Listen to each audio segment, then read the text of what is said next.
మనుగడ కోసం వైసీపీ అనేక అల్లర్లు సృష్టిస్తుందన్నారు పొన్నూరు ఎమ్మెల్యే ధూళిపల్లి నరేంద్ర. ఫేక్ వార్తల ప్రచారం ద్వారా లబ్ధి పొందాలని చూస్తుందన్నారు. పొన్నూరులో బారు వద్ద జరిగిన గొడవను పార్టీల మధ్య గొడవగా సృష్టించారని, దేవరకొండ గోపి అనే వ్యక్తిపై 11 కేసులు వైసీపీ పెట్టినవని అన్నారు. గోపి వైసీపీ కార్యకర్తని, 4 వైసీపీ కార్యకర్తలు బారు వద్ద మద్యం సేవిస్తూ బాబు అనే వ్యక్తిపై దాడి చేశారన్నారు.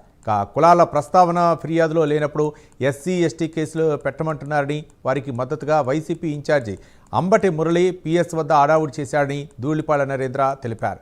ప్రజాస్వామ్యయుతంగా పాలన చేస్తున్నామన్న ఆయన రెచ్చగొట్టే వ్యాఖ్యలకు జగన్ సమర్థుడన్నారు. అందుకే ఆ పార్టీ నేతలు రెచ్చిపోతున్నారన్నారు.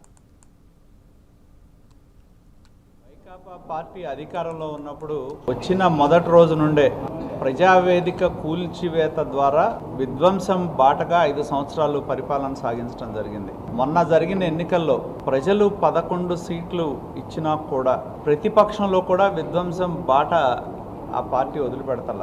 ఎందుకంటే కూటమి ప్రభుత్వం అధికారంలోకి వచ్చిన తర్వాత జరుగుతున్న అభివృద్ధి కానీ సంక్షేమ కార్యక్రమాల్లో వైకాపా పార్టీ మనుగడ కోల్పోతుంది అనే దానిలో ఏదొక రకమైన అల్లర్లు సృష్టించటమో, లేని అంశాన్ని ఉన్నట్టు సృష్టించటమో, దాని ద్వారా రాజకీయ లబ్ధి పొందాలనే ప్రయత్నం చేయటము గత కొద్ది నెలలుగా మనం చూస్తూ ఉన్నాం. ఎందుకంటే ప్రభుత్వం వచ్చిన తర్వాత మనం కూడా చిత్తూరు జిల్లాలో చూసాం.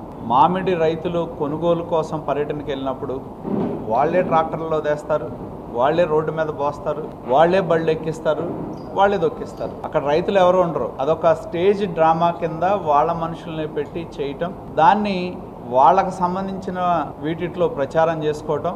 నిజమైన రైతు ఎవరు ఉండడు. అక్కడ ఉండేదంతా వైకాపా కార్యకర్తలు మాత్రమే. ఎన్నో